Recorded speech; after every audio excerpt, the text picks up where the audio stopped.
Bonjour à tous, bienvenue dans cette rubrique de l'actualité de ce jeudi 20 février 2025 qui fait le bilan de ce qui s'est dit hier par le conseil, par le gouvernement, le conseil des ministres, le président de la République qui prend des mesures sur l'accès à l'eau. Le chef de l'État a demandé au Premier ministre d'engager des concertations avec toutes les forces vives de la nation, des centrales syndicales, le secteur privé national et le patronat afin de partager avec précision les conséquences de la situation écrite et de trouver les consensus adaptés à la mise en œuvre soutenable du nouvel agenda de transformation de la gestion des finances publiques. Selon le président, toujours l'accès à l'eau potable des populations, notamment en milieu rural, doit rester une priorité du gouvernement.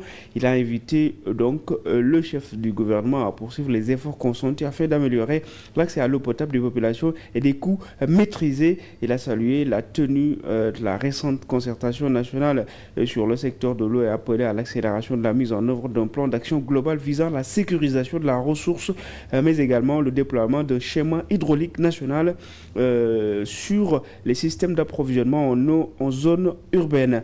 Dans la dynamique d'aménagement et de réalisation des autoroutes de l'eau en point de départ aussi, le gouvernement devra anticiper la réflexion, dit le président, sur le modèle économique du secteur couvrant le volet assainissement, eau usée et eau pluviale et la montée en puissance des projets d'unité de dessalement. Il s'agit surtout de conforter la place des collectivités territoriales et des populations dans la gouvernance inclusive du secteur. Une injonction aussi a été donnée au ministre de l'hydraulique et de l'assainissement de refonder la politique de l'hydraulique urbaine, d'élargir de façon maîtrisée le périmètre dit affermé au regard de l'urbanisation accélérée du territoire national et des défis climatiques nouveaux qui appellent la révision de la gouvernance stratégique, technique et financière de l'assainissement. Restons toujours pour un autre point concernant le Conseil des ministres avec le Premier ministre Ousmane Sonko qui annonce la première rencontre entre le gouvernement et les partenaires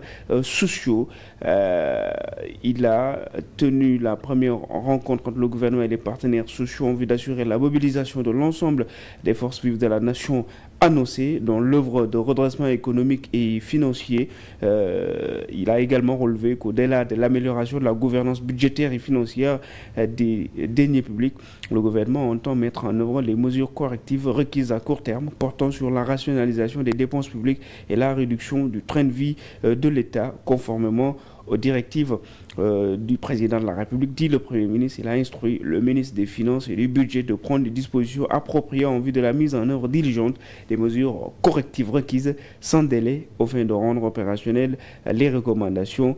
Il conviendra d'accorder une attention particulière à l'intégrité et à la transparence des processus décisionnels et des relations fonctionnelles au sein des régies financières.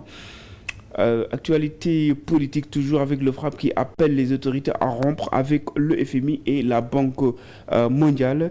Depuis la création lors de la conférence de Bretton Woods en 1944, le FMI et la Banque mondiale ont accompagné de nombreux pays en crise, souligne l'organisme citoyen. L'action pour l'Afrique est soulevée, plus particulièrement au Sénégal. C'est traduit par une perte de souveraineté économique et un asservissement des populations.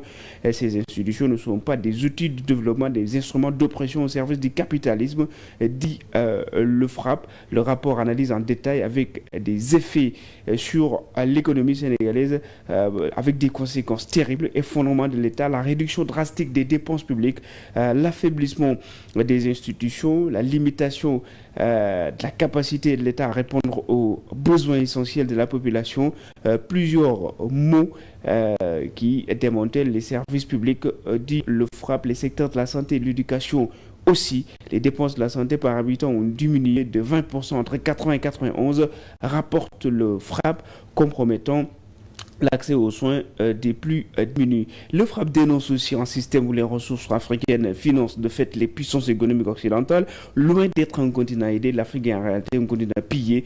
Tel le rapport de FRAPP France Dégage, citant une fuite massive des capitaux estimés à 1400 milliards de francs CFA entre 1980 et 2009, passant par des circuits irréguliers. Le rapport critique également les négociations en cours pour le projet prochain cadre de partenariat PICPP en 2025 et 2030 avec la Banque mondiale, accusant ces discussions de perpétuer un modèle économique extraverti et dépendant.